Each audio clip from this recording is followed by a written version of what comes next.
Right, here we go again. This time is June 2006. Now, just a quick thing to say at the beginning. If you're finding this quite hard, remember it is the higher tier. We don't have that anymore, so there'll be some easier questions in your exam as well as these hard ones. But you might as well be ready for the hard ones. Okay, here is page one. Now, my first little bit of advice for you is I used to never read this stuff. I thought, I don't want to. But actually, most of the time, for some reason, they decide to give you all the answers in there. So if you're ever struggling, make sure you're actually reading this stuff as well. It'll make it a lot easier. Anyway, why would you have a brand name? This is the first question. Now, we know there are certain reasons why you'd have a brand name, and I'll go through some of them. The first one is you can normally, remember, if you say a point and then explain it, you'll get 2 marks. So 1 point is you'll be able to charge more. Whoops. Right? Now, what's the second mark for? Because you're going to say because. And you can charge more because you would, because people would see your brand and think the product's therefore worth more. Because, like for example, when you see an Abercrombie top, you're always like, oh, that must be amazing. When actually it's probably just the same as any other top. Okay, so you can charge more.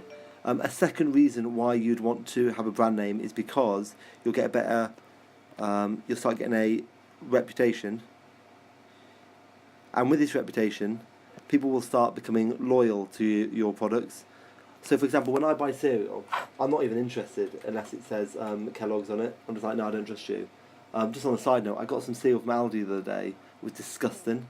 But I trust, Kellogg's, so I'll always go with them. And why else do you want to have a good brand name? Now, for me, they're the two really good things. I mean, some people can say, at least you can. Some people say things like it indicates quality. So you could say, whenever you see a brand name, you assume that means it must be good quality, so therefore, you're more happy. What else can you say? People are more likely to recognise it. It's all pretty much the same sort of points again and again.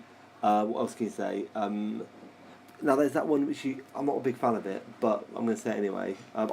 You can say allows for a global kind of presence.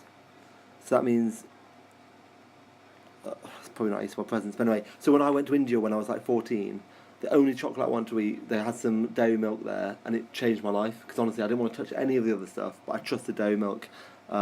Anyway, so moving on. To be honest, that question should be really easy. With this one, don't try and say all of these things. Just say 2 or 3, but explain them. That's the key. Right, second one. Why do businesses have strong ethical policies? What possible benefits would you have for being ethical? Now, you'll get 1 mark for saying a point, and you can actually get up to 3 marks for your explanation. But what we're going to do is, we're going to try and say at least 2 points, but still explaining them really well. So why do firms want to be ethical? So one is because they might think it will attract customers. Because customers might think to themselves, I like that company doesn't do bad things to the environment and things like that. Now remember, ethical means that they are being moral. Okay. Another thing you might say, it will stop you having to worry about pressure groups, because pressure groups can get in the way, and they're really annoying. Like Greenpeace, like they're so annoying that it costs lots of money for a company to try and keep them off their back. So sometimes it's better just to be ethical, so they're not there. Another easy one to think about is employees will be happier if you're more ethical towards them. So, for example, you could say that you're given better pay, or what they say in here, they're given 2 nice to work days, which is basically whenever it's good weather, they let them go off work, which is incredible. When they're happier, they're more likely to be motivated, so they'll work better. Anything else that you can say?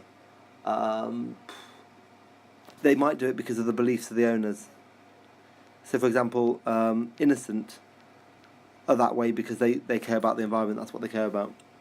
Anyway, that was 4 minutes long. Don't know why it's so long. Hopefully that makes sense.